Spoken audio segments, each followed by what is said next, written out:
On va essayer.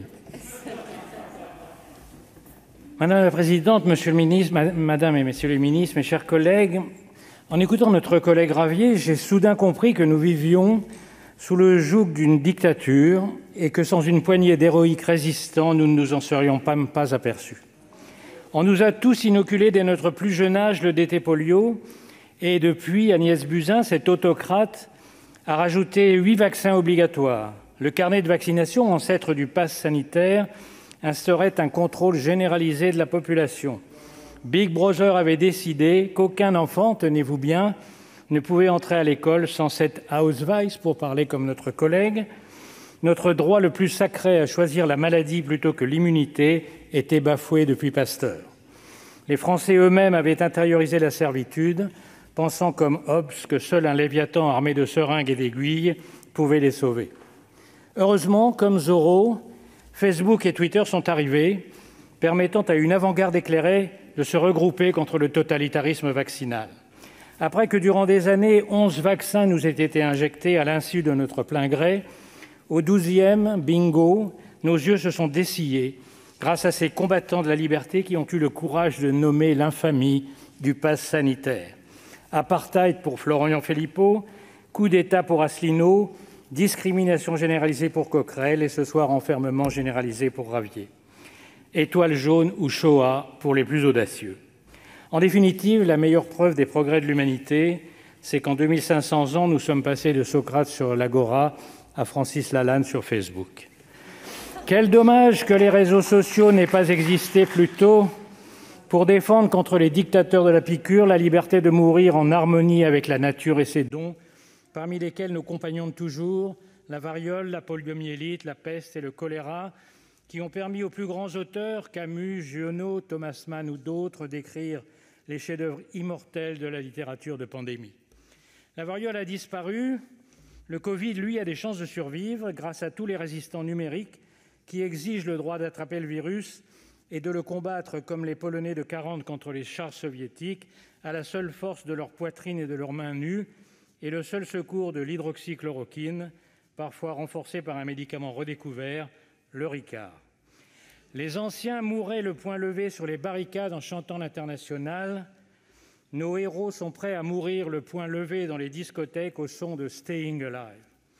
Comment ne pas admirer aussi cette députée ayant fait le choix cornélien de fausser compagnie à la majorité sans laquelle elle n'aurait jamais été élue et de haranguer, telle la liberté guidant le peuple, les foules de résistants à la dictature sanitaire en les invitant, comme Henri IV, à se rallier à son panache blond et d'envahir les permanences de ses collègues favorables au pass sanitaire. Je voudrais, très sérieusement cette fois, implorer qu'on veuille bien nous épargner cette mauvaise querelle sur les libertés. Ce n'est pas le gouvernement, le pouvoir médical ou les partisans de la vaccination obligatoire qui les restreignent, c'est la pandémie. Loin d'être un viol de notre liberté, les mesures annoncées sont les conditions de son rétablissement.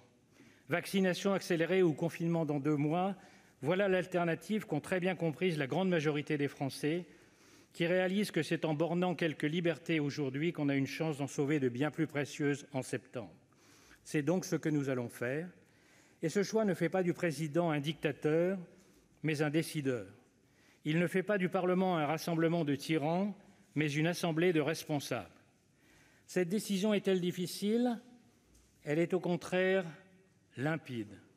Le vaccin est une prouesse scientifique que des milliards d'êtres humains attendent désespérément d'obtenir.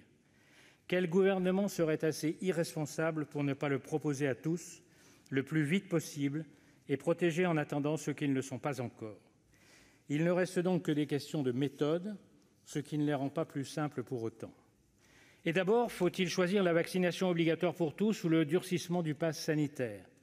La première solution a l'avantage de nombreux précédents et de la simplicité du message.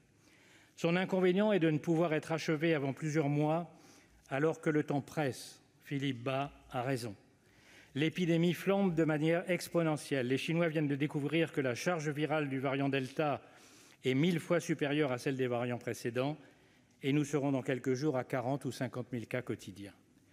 Le gouvernement a choisi le pass sanitaire, estimant qu'il sera mieux accepté et surtout qu'il est d'application immédiate et enfin qu'il n'exclut pas, le cas échéant, la première solution.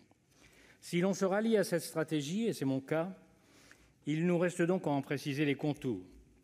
Les rédacteurs du texte initial, pensant sans doute que pour parler fort, il faut avoir un gros bâton, ont eu la main lourde. Le Conseil d'État a déjà freiné quelques ardeurs sur le montant des amendes ou le droit du travail, par exemple. Nous devons apporter notre pierre à l'édifice et, en tant qu'élus proches du terrain, faire en sorte que le pass ne soit pas la première étape de notre plan de relance industrielle, la relance de la production de paperasserie. Et éviter, par exemple, que les terrasses de café ne se transforment en ring de boxe et que le train de 8h47 n'ajoute pas 2 heures à ses retards habituels pour cause de vérification. En matière de protocole, Courteline n'est jamais loin. La vaccination pour tous, c'est la liberté pour tous. Les droits de chacun doivent être respectés, les contraintes excessives évitées, mais à condition de ne pas mettre en danger la santé d'autrui et de ne pas oublier que le corollaire de la liberté, c'est la responsabilité. Merci. La parole est à Monsieur le Président Guillaume Gontard pour le groupe écologiste Solidarité et Territoires. Pour 6 minutes, chers collègues.